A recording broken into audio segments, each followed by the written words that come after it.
First మనము ఈ curve scale తీసుకోవాలి. ఇది తీసుకోవడం వల్ల మనకు చాలా నీట్గా మనకు స్కేల్ ఇక్కడ చూడండి స్ట్రైట్ గా వస్తుందన్నమాట. ఇక్కడ మనకు హెచ్చు తగ్గులు రాకుండా నీట్గా సమానంగా వస్తాయన్నమాట. ఫస్ట్ మనం ఇది స్ట్రైట్ గా తీసుకొని కటింగ్ అయితే చేసుకోవాలన్నమాట. నీట్గా ఫస్ట్ లైన్ ని ఈ విధంగా కటింగ్ చేసేసుకోవాలి. హ్యాండ్స్ అయితే నార్మల్ అండి, మనకి నార్మల్ హ్యాండ్సే. పట్టు అంటే బార్డర్ అయితే వచ్చింది, ఆ బార్డర్ అయితే పెట్టమని చెప్పారు కస్టమర్. ఇది అర్జెంట్ బ్లౌజ్ కాబట్టి నైట్ అయితే కటింగ్ చేస్తున్నానండి. అండ్ ఇక్కడ మనము ఒక 1/2 ఇంచ్ అయితే ఖర్చు కోసం వదులుకోవాలి. హ్యాండ్స్ అయితే లెంత్ మనకి 6.5 రావాలన్నమాట. కస్టమర్ యొక్క చాయిస్ అండి, 6.5. ఓకేనా? ఖర్చు కోసం ఒక 1/2 ఇంచ్.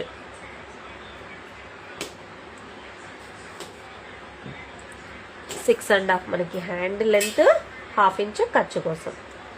మనం ఇక్కడ షోల్డర్ డౌన్ ఆర్మ్ డౌన్ వచ్చేసి మనము 3 ఇంచెస్ వరకు తీసేసుకుంటున్నాము. ఇక్కడ మనము స్ట్రైట్ గా లైన్స్ అయితే డ్రా చేసేసుకుందాం ఫస్ట్.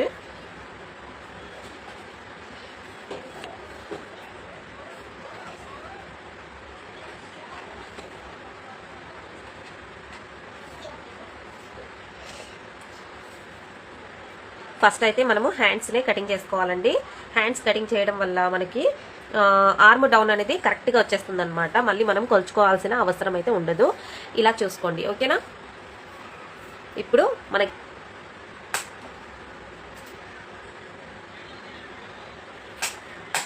ఇక్కడ వరకు ఉంది, ఓకేనా? హ్యాండ్ లూజ్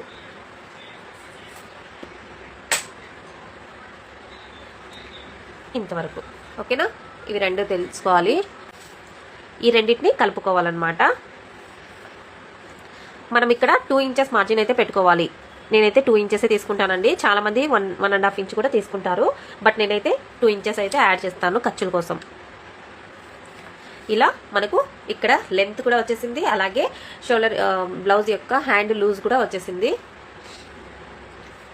ఇప్పుడు ఇక్కడ నుండి 1 ఇంచ్ వరకు మనము మార్కింగ్ చేసుకున్న తర్వాత ఇక్కడ చూడండి, ఇక్కడ నుండి ఇక్కడికి మనకు సెంటర్ పాయింట్ అనేది పెట్టుకోవాలి. ఇక్కడ కూడా ఒక బాక్స్ లాగా డ్రా చేసుకోవాలన్నమాట.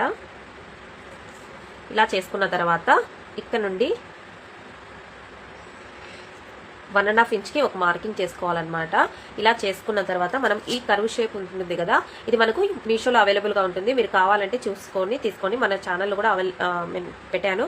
మీకు దీని లింక్ కావాలంటే మన ఛానల్లో అప్లోడ్ చేస్తున్నాను, మీరు అది వీడియో చూసి తెప్పించుకోవచ్చు. ఇప్పుడు ఈ షేప్ని ఇక్కడ నుండి మనకు ఈ షేప్కి కలిసేటట్టుగా మనము ఒక షేప్ని డ్రా చేసుకోవాలన్నమాట.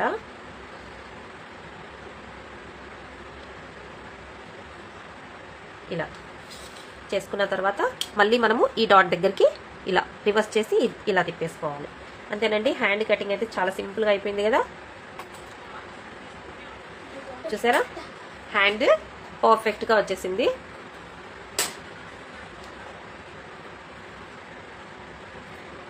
ఎయిట్ అండ్ హాఫ్ అయితే మనకు చంక రౌండ్ అయితే రావాలి. ఇది కరెక్ట్గా 8.5 ఉందేమో ఒకసారి తెలుసుకుందాం. ఇక్కడ అనేది కొలిచి చేసుకోవాలన్నమాట. మనం ఇక్కడ నుండి కొలుచుకుంటే మనకి ఇక్కడ 8.5 రావాలన్నమాట.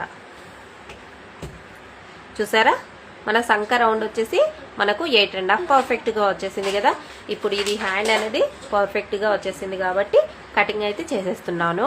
ఫస్ట్ మనము టిక్ మార్కింగ్ వేసేసిన తర్వాత కూడా ఒకసారి బ్లౌజ్ని మెజర్మెంట్స్ అనేది చూసుకోవాలి. కరెక్ట్గా ఉంటేనే మనం కటింగ్ చేసుకోవాలి, లేదంటే మార్కింగ్ అనేది మళ్ళీ మార్చి తర్వాత మళ్ళీ కటింగ్ చేసుకోవాలన్నమాట.